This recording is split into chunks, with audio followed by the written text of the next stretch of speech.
Are you thinking of selling your home? Well, in this video, I'm going to be covering off 7 great tips that's going to allow you to sell your house fast and for the most amount of money.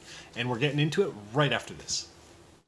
Just before we get started into the video, I do know that the sound in the video is not going to be as good as some of my other videos, and my microphone has gone kaputs on me, and I'm still on a recording schedule, so I did want to put a video out there for this week. So if the sound isn't crystal clear like you're used to, I do apologize for that, but please enjoy the content that I put in there. Hey, what's going on? My name is Brad Gates with Right at Home Realty, and I'm a local realtor here in the Greater Toronto Area. If this is your first time to my channel or watching any of my videos, be sure to subscribe to the channel and click that little bell. That way you're notified each and every time I do post new videos. These video covers off what it's like to eat, sleep, play, live, everything right here in the Greater Toronto Area, whether it be Oshawa, Whitby, Ajax, Pickering, Toronto. And it just gives a great insight on what it's like to actually live here. On top of that, I do provide videos such as these where it's going to be tips and tricks on selling your house or the buying process. So then subscribe to the channel, that way you're kept up to date with everything that kind of I'm putting out there.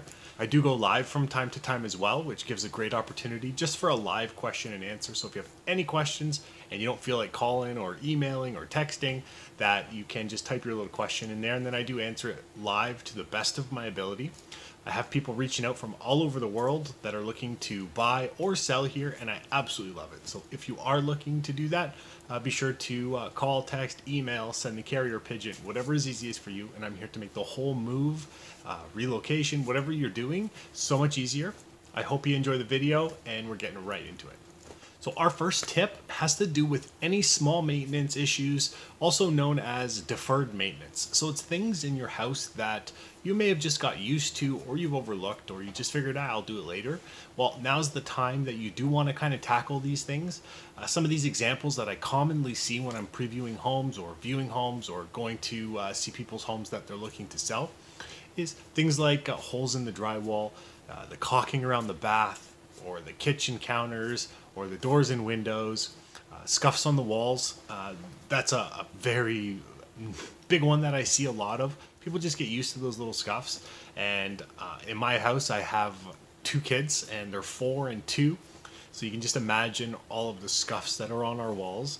And what I've learned is that a magic eraser is an amazing invention that gets pretty much everything out of walls. I don't know what they do, but it's definitely something where we have 1 to 2 boxes of on the go, because we do have an active household. And when you're living somewhere, it's just normal that you're going to get these scuffs, but it's just something that when people are coming into your home, you do want to not have them so obvious so that people aren't noticing them. And a lot of the times it is things that people notice, and then they just kind of feel that maybe the house wasn't maintained well, and it's just not one of those images that you want to portray to people that are coming into your home. Carpet stains, that's something that I do notice quite a bit. If you have carpet in a home, it's just normal that it's going to get stained with wear and tear marks, or just different things that have dropped in it over the years. So now's the time to kind of tackle that, and the easiest way to do it is just rent a shampooer. You can get them from the grocery stores. Or if you don't want to do it yourself, you can just hire a company. It's a few $100 and they'll come and they'll get your carpets looking pretty good. And if you have dogs or cats, like I have a dog and I can't smell it anymore, but when people come over, they do say that there's a dog smell on the carpet. So it's just one of those things that having a shampooer does help with that. A big one that a lot of people might not realize is light bulbs. Change the light bulbs, because if you are walking through a home and you have a 3 light fixture and 2 of the bulbs are out and there's only 1 light going in there, it's going to be dark. And when people are coming through your home, you want it to be lit up like a Christmas tree, because the brighter the better. And if you have a lot of windows, then it's not as big a deal, except for selling your home in the winter when it gets dark at 4:30. Then you want as much light as possible, because when people are coming through, there's just something about a brightness in a home that people really get attracted to. These are the main things that you just don't notice anymore, and you get used to it. And it's just one of those things that I always like to point out to people, because when I go in, those are the things that I'm looking for, because I know when I've gone through different showings of properties with buyers that these are the things that they notice. And darkness or scuffs or the caulking. People don't know that countertop caulking is just normal for it to kind of separate from the wall. So they get a little worried that something is shifting or it wasn't done properly, where that's not the case. It's just something that happens with homes as they settle. So you just want to make sure that everything is top shape, and these small maintenance items are definitely something that you do want to tackle to pretty much eliminate a lot of these things. Because as buyers, when they're coming through your home, they will kind of overestimate the costs to do things. If something will legitimately cost about $100, they start adding it up into their head that it's $200 or $300. So if you just took care of it, then that's money that they are not even considering. Our second tip has to do with decluttering. So this may seem like a lot because you are actually packing before you even list, but it does make a huge difference. And it's almost impossible to over declutter. So if you're thinking like, oh, your house is looking too empty, it might not be the case. It might actually be what people are looking for when they come into a house. You want to declutter as much as possible. Some households do appear bigger when they're actually decluttered, and that's what you want. When you have a small room, if you have less stuff in it, it's going to make it look bigger, so people will be able to envision a little bit more. A perfect example of this would be a small bedroom that has a big bed in it, and people will just feel that the room might be a little too small for anything. Or kitchen counters that have a lot of stuff on them, then it makes the counter space look smaller than it actually is. And people, when they walk into a kitchen, they want to see lots of counter space so that when they're cooking, they have room just to have everything out there. If you have a garage or an attic or a storage space, pack up as much as you can and just leave it there. And the good thing about that is once your house does sell, it's that much less that you don't have to pack after the fact, and you can unbox it just one time in your new house, and then you can put it in its new spots that the new home will appreciate, and it just saves a lot, and it will actually help your house look its best condition as possible with a lot of the small knickknacks or pictures just not there. If you don't have a garage or a storage space of such that you can put these things, I do recommend renting one and just putting the items there, because it will make a huge difference. Plus it takes a lot of stress off of packing once you do sell. And I'll stress that again, it takes a lot of stress off of packing once you do sell, because once you've sold and you're packing, it's amazing how much stuff your house has accumulated over the years that you've lived there. Our third tip has to do with brightening up your home. Dark can be a big deterrent for anybody who's looking to walk into a home and they want to envision living there. They walk in, turn the lights on. If it's still kind of dark, it feels different than if it's really bright. If you have dark walls, dark curtains, dark floors, it will feel dark and dreary. And that's not what people want when they do walk into a home. Sure, if there's either a man cave set up or there's a library with a cigar lounge, those are areas that you might get away from it because that's its purpose. It's to kind of look like that. But if it's your whole house that's like that, or bedrooms, you want to do your best to kind of brighten those up as much as possible. Most people want bright homes and lots of light, and painting could help with that. So if you have a lot of dark walls, painting your walls a lighter color will be more inviting, and it will make the house look a lot brighter. On top of that, it's going to make the house look larger, because a lot of the times when you see model homes or homes that have been professionally staged, these are homes that it's all light walls because it makes everything look clean and bright and larger. And just some showing tips on this: when you do have showings, you want to make sure that the blinds and curtains are all open, all the lights are on. And a little tip I can give you on this is, if you do have a lot of back-to-back showings, you can put some Scotch tape or the packing tape that you would use when you're packing boxes, and actually go tape all the light switches to the on position so that nobody can accidentally turn the lights off. Because I can't stress enough how much importance there is between having the lights on and everything looking super bright, because it will make a huge difference for the impression that people are going to get when they do come into your house. So our fourth tip has to do with asking yourself some questions in terms of when the last time these items were updated. And these items that you're going to want to consider is kitchens. And when I say kitchens, it's the cupboards, the countertops, the backsplash, the floors, And a little quick tip that can make a huge difference is replacing countertops with something stone, whether it's granite or quartz or marble. I wouldn't recommend if you're selling your home because it's more expensive, and so you can get away with a lot cheaper. Another tip would be painting your cupboards. So you can easily go to Home Depot and get some acrylic furniture paint that it goes on amazing, and it makes a huge difference with the impression that you would get from that. So if you have older, dark looking cupboards, you can paint them a lighter color, or vice versa. If you have lighter cupboards that you feel darker cupboards would look better, then you can paint them a darker color. Bathrooms, when's the last time like the countertops and the shower and everything like that have been done? And an easy quick fix for the bathrooms is either painting or just replacing the countertops, because it does make a big difference. A lot of times when people see quartz countertops in a bathroom, they kind of ignore a lot of the other things within that bathroom because they feel like it's been renovated. That's for the exception unless you have green tiles in your shower. The lime green color that hasn't been around since the 60s or 70s, that would be an exception. But for the most part, countertops makes a huge difference. Floors, you can, if you have carpet that's in rough shape, you can replace the carpet, or you can just lay laminate flooring. Stuff like that makes a world of difference. It makes it look nice and new, and that's what people like when they are looking at homes. If they can get something that has a lot of the work taken out for them, it makes a big difference.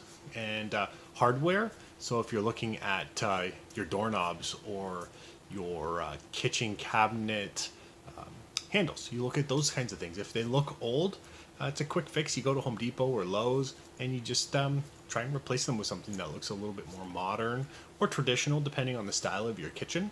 An easy, inexpensive one is the outlets and faceplates. So if you're walking through your home and you have the almond color faceplates or light switch covers, consider switching them to a white. The newer looking white faceplates, they do make a big difference with making things look newer. And then the last thing would be appliances. So when's the last time the appliances have been swapped? And you can go to Home Depot, Lowe's, Canadian Appliance Superstore, The Brick, and you can just get some inexpensive but newer, nicer looking appliances, and that would make a big difference as well. Our fifth tip has to do with the curb appeal.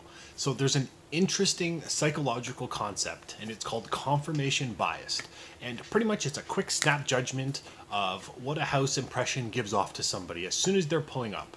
If they pull up and they see that the grass has been cut and the garage door has been painted and everything looks very attractive, then they're kind of looking for things while they walk into that house that confirm that snap judgment. So they'll walk in and they'll ignore some of the things at first that they might otherwise care for, and so they just go in looking for things that confirm that they're impressed with the house. And it works the same way on the flip side. If they walk up and the grass hasn't been cut and the driveway looks like crap, that they're going to walk through that house thinking that the house hasn't been maintained very well, and they're going to miss a lot of the nice things, and then they're going to focus on the squeaky floors or all the scuffs on the walls or the kitchen that has the grout behind the countertops coming off. And so it's just one of those things that the biggest difference that can make is just by maintaining the outside of the house, whether it be pressure washing your siding, or if your deck has the paint or stain kind of peeling on that, just get pressure washer and a Thompson water seal, and that will make your deck or fence look a lot better, which will help with that initial impression that people are going to get when they are walking to your house. Other little things that you can do is just make sure that the grass is cut. You can lay some mulch in your gardens just to make it look more attractive. When they pull up, if the impression they get is cute and pretty, they're going to notice more of a welcoming feeling. On the flip side, if they pull up and it's ugly and overgrown, then they're sitting there focusing on the overgrown yard and the mildew all over, the door handles that are outdated, the smudges and scuffs, everything that is there. And so some of these little things that you can do to confirm that initial feel is just make sure that the grass is cut, mulch has been laid in the gardens at the front of the house or the backyard, mildew, if there's mildew on your siding, just pressure wash it off, and then that way the siding looks good.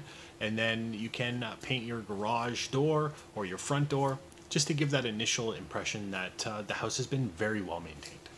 Our sixth tip has to do with depersonalizing your home. And this is often very hard because you might have put pictures up there 5, 10, 15, 20 years ago that have not left where they are. And because you're showing the home to other people, when they walk up or walk through your home, they want to envision themselves living there. And if they have constant reminders that the house is not theirs, they won't have that same attachment that they would have if they walk through and everything is neutral and decor items that are there don't have any significance behind it. Some of these things that you might want to pack up and put away safely would be trophies or kids' art that has been done, anything personal at all. Pack away very carefully and then unpack it in your new home. And I've had it in times where you're walking through a house and you notice things where, it might not have been the best situation. And the fact that it gets tainted for our viewing is just something that if you can avoid it, why not? Because your goal when you list your home is to sell it. And you just want people as they're walking through to be able to picture the home being theirs and not somebody else's. The seventh tip, and the one that I saved for last because I do feel that it is important, is interview agents early. So it gives you an opportunity to interview more than one. You're not having to rush in listing your home, and you can actually be able to feel them out and see if you connect with them. Do you feel that their marketing plan is going to be something that will best suit your house? And you got to make sure that there is a marketing plan. Marketing plans for me always include the photography, the social media boosts that get put out there, different staging, make sure that the house is perfect and that it's being put out there to everybody. And then you also want to price it accordingly. So these are all things that you want to understand before your home is being listed. Besides the marketing plan, you want to make sure that the communication is good, because that is the biggest complaint that I hear from people, is that they are working with agents that just don't communicate with them. So they're not giving feedback on showings. They are not answering phone calls from people reaching out from realtor.ca or Zillow or Zoocasa, like all these other websites that are out there that people are interested in homes and they can't get a hold of the listing agent. So if they can't get a hold of a listing agent, odds are buyers, realtors are not able to get a hold of a listing agent as well. And when you're selling a house, you want to make sure that the agent that's selling your house is going to be reachable, because if somebody wants to put in an offer on a place or they want to do a last minute showing that an agent can maybe coordinate, that makes a big difference. And I've had it personally where I'm taking buyers out and I line up 4 or 5 houses, and then while I'm talking with them, they mention another house that they might be interested in, and I do one of those short notice bookings that can get done, and sure enough, that's one of the homes that they end up submitting an offer and buying on it. And it happens a lot because people just, they don't always see what's being listed, or things get listed while, they've been coming home from work. So being communication focused is definitely something that is very important, especially in a sales business where you're trying to help people sell their homes. You want to be reachable. Another thing you want to make sure is that they actually have a marketing budget for your home. I hate it when I see listings where the pictures were taken by a phone and they weren't even taken in landscape, lights weren't on. There's just like absolutely no effort at all put towards the photos behind it. And the first initial thing that buyers or potential buyers are seeing is based on photos. So if the photos look like crap, odds are people aren't going to want to go and see the house. It's either going to look dark, or the pictures are going to be portrait mode. It's just going to be a horrible when people are viewing it on the website. So you just want to make sure you find out the marketing budget behind it, just to make sure that your home is getting full exposure and that it's being marketed. Because if it's not being marketed in a strong seller's market, it doesn't matter as much because there's so many buyers out there. But when you get to a balanced market or a buyer's market, you want to make sure that your house is the one that's getting all the attention and not the other houses. You want to make sure that staging, is that going to be considered? Because staging is a very important part of selling your house, that you want to make sure the house looks its best. And I'm a realtor. I'm not a stager, so I don't try and be a stager. At my house, I rely on my wife's opinion, and she kind of puts everything where it's going. And when I'm listing homes, I hire stagers to do that because I know what looks nice, but I don't know how to put it there to make it look nice. And that's a big difference, and at least I can admit that I'm not very good with that. Well, that covers off the video. I hope you enjoyed my how to get your house sold fast and for the most amount of money. And if you have any questions, you can reach out. If you did like the video, please like it. That way it allows YouTube to put the videos more in front of other people who might be looking to sell their homes, or tips on selling homes, or moving to Oshawa, Whitby, Ajax, Pickering, Toronto. It just helps me. And if you forgot at the beginning, please subscribe to the channel. If you've subscribed already before, please don't try and subscribe again. It will unsubscribe you, and then I'll be stuck scratching my head. Why am I losing subscribers? This channel covers off everything and what it's like to live here, eat here. It gives tips on real estate. I go live all the time. So that's what this channel is about. If you are looking to sell your home, I'd love to be one of those agents that you are at least meeting with to allow my opportunity to present my marketing plan to you. Be sure to check out the other videos on my channel. Thanks for watching, and until next time.